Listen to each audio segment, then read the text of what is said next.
Câu hỏi mà mình nhận được từ một số người hâm mộ đó là tại sao rượu Trung Quốc, nhất là Bạch Tửu với Mao Đài lại nặng cháy cổ so với rượu Việt Nam thì như thế nào?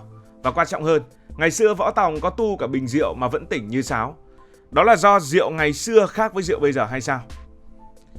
Trong thế giới rượu mạnh, người ta hay nhắc đến những ông lớn như là vodka của Nga, whisky của Scotland hay là tequila của Mexico.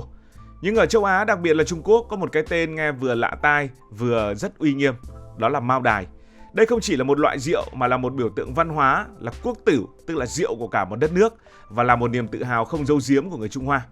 Để hiểu Mao Đài là gì, trước tiên phải tìm hiểu thể loại rượu mà nó thuộc về, đó chính là Bạch Tửu. Bạch Tửu trong tiếng Trung, bạch có nghĩa là trắng và tửu có nghĩa là rượu. Bạch Tửu nghĩa là rượu trắng. Nhưng thực tế đây là cách gọi chung cho tất cả những loại rượu mạnh, trưng cất truyền thống theo kiểu của Trung Quốc. Khác với rượu vang hay bia được lên men tự nhiên, Bạch Tửu được làm từ ngũ cốc như là cao lương, gạo hoặc kê, sau đó trải qua quá trình lên men, trưng cất, ủ trong một thời gian dài, tạo ra loại rượu có nồng độ thường trên 40% cho đến tận 60%. Uống Bạch Tửu thì người ta sẽ cảm nhận được cái nóng, cái nặng lan ra từ cổ họng xuống bụng rồi tỏa ra toàn thân. Nhưng nếu là rượu ngon thì cảm giác đó lại khá êm và ấm. Trong hàng trăm loại Bạch Tửu khác nhau ở Trung Quốc, Mao Đài là cái tên nổi bật nhất, là một ông vua đứng trên ngai vàng và không có đối thủ. Nó không phải tên của một công thức, cũng không phải tên của một người, mà là tên của một thị trấn nhỏ bên bờ sông Xích Thủy thuộc tỉnh Quý Châu.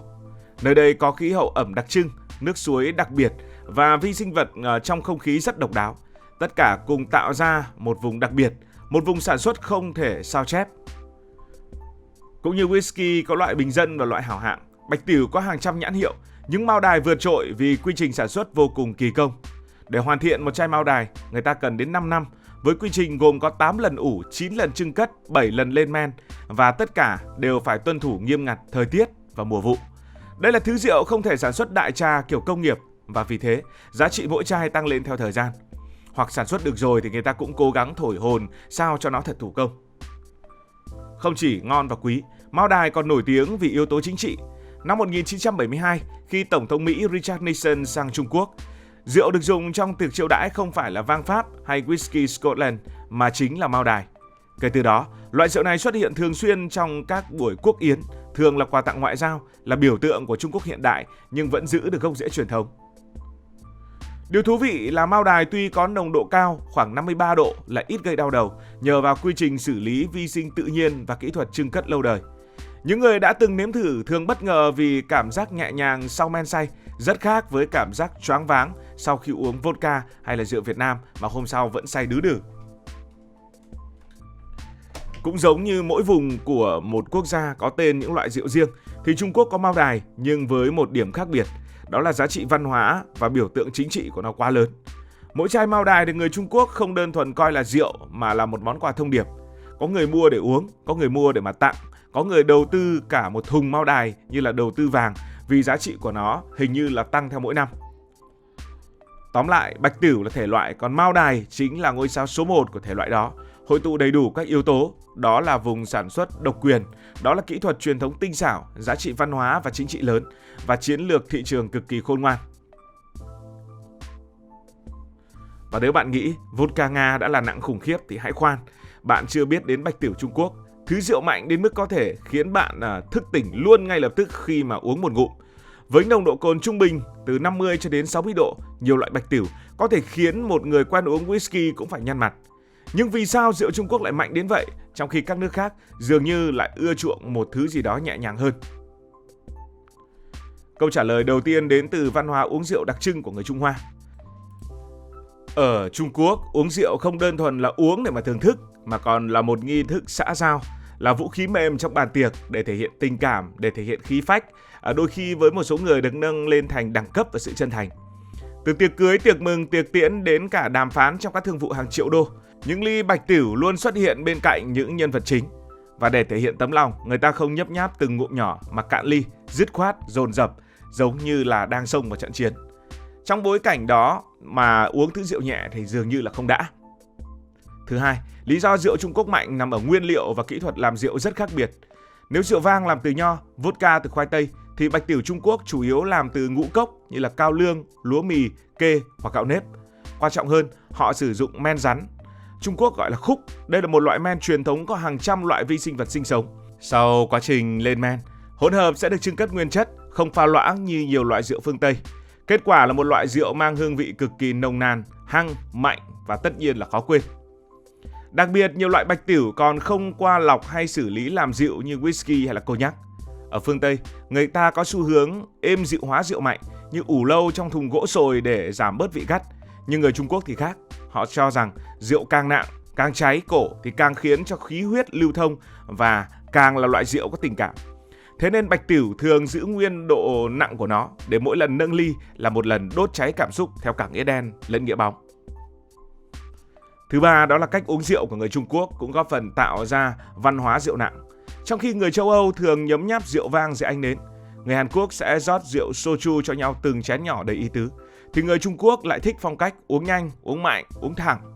Trên bàn tiệc thường có những câu ví dụ như là không say không về hoặc là nam tử Hán cạn một ly, nghĩa là uống phải cạn ly và không được từ chối.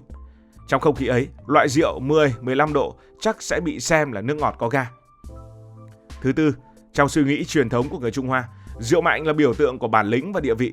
Những người uống được thường được ca ngợi là hào sảng, là quân tử, là chịu chơi, là trượng nghĩa, là anh hùng. Đặc biệt trong giới doanh nhân hay quan hệ công tư, người nào cạn ly không chớp mắt thường được xem là người có thể gánh vác đại sự. Vì vậy những loại rượu có nồng độ thấp bị gạt ra ngoài mâm, không đủ đô để thể hiện bản lĩnh. Tất nhiên đó chỉ là quan điểm và quan điểm của mỗi người thì khác nhau. Uống rượu mạnh cũng phải trả nhiều giá. Cũng chính vì văn hóa rượu mạnh này mà Trung Quốc là quốc gia có tỷ lệ mắc các bệnh gan mãn tính và xơ gan khá cao, đặc biệt ở nam giới tuổi trung niên. Nhiều chiến dịch xã hội đã được phát động như uống vừa phải hay nói không với áp rượu, nhưng thực tế, thói quen cạn ly vẫn còn rất phổ biến tại Trung Quốc. Và cuối cùng, bạch tửu còn gắn liền với tinh thần lưu truyền văn hóa truyền thống Trung Quốc. Trong các nghi lễ cúng tổ tiên, lễ Tết, cưới hỏi, rượu mạnh là một yếu tố cần thiết. Nó tạo ra một không khí rất khác biệt. Đó không chỉ là một ly rượu mà là một phần trong đời sống văn hóa cổ xưa. Bạn cứ thử tưởng tượng rượu mạnh như vậy mà trong thủy hử, Võ Tòng uống cạn vài bình rượu ở quán trọ dưới núi Cảnh Dương rồi vẫn đủ sức đánh chết con hổ. Nhiều người thắc mắc, có phải rượu thời đó nhẹ hơn, chứ làm sao mà uống nhiều như thế được? Hay Võ Tòng có tửu lượng quá khủng khiếp? Để giải mã thì chúng ta cần phải nhìn vào bối cảnh lịch sử và cả trí tưởng tượng của tác giả Thi Nại Am.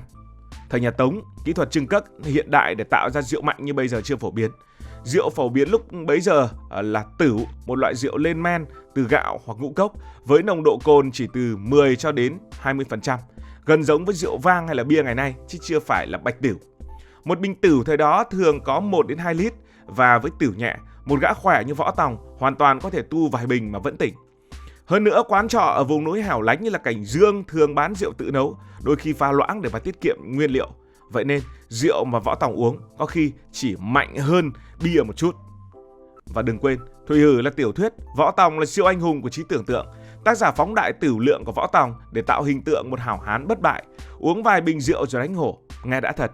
Nhưng nếu là bạch tửu hiện đại như bao đài 53 độ, có lẽ Võ Tòng đã ngủ quên dưới gốc cây trước khi gặp con hổ. Bạch tửu nặng như ngày nay chỉ thực sự phát triển từ thời nhà Nguyên khi mà kỹ thuật chưng cất được nâng cấp.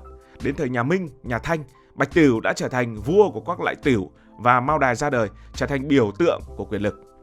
Nếu Võ Tòng sống ở thời hiện đại, liệu anh ta có dám tu một bình mao đài 53 độ hay không? Có lẽ là ngay cả những hảo hán như Võ Tòng thì cũng phải xin thua và gặp Huệ ngay lập tức. Cảm ơn vì đã quan tâm theo dõi câu chuyện này. Nếu cảm thấy thú vị, bạn có thể nhấn nút đăng ký kênh, bật chuông thông báo và chia sẻ. Còn bây giờ thì xin được nói lời chào tạm biệt.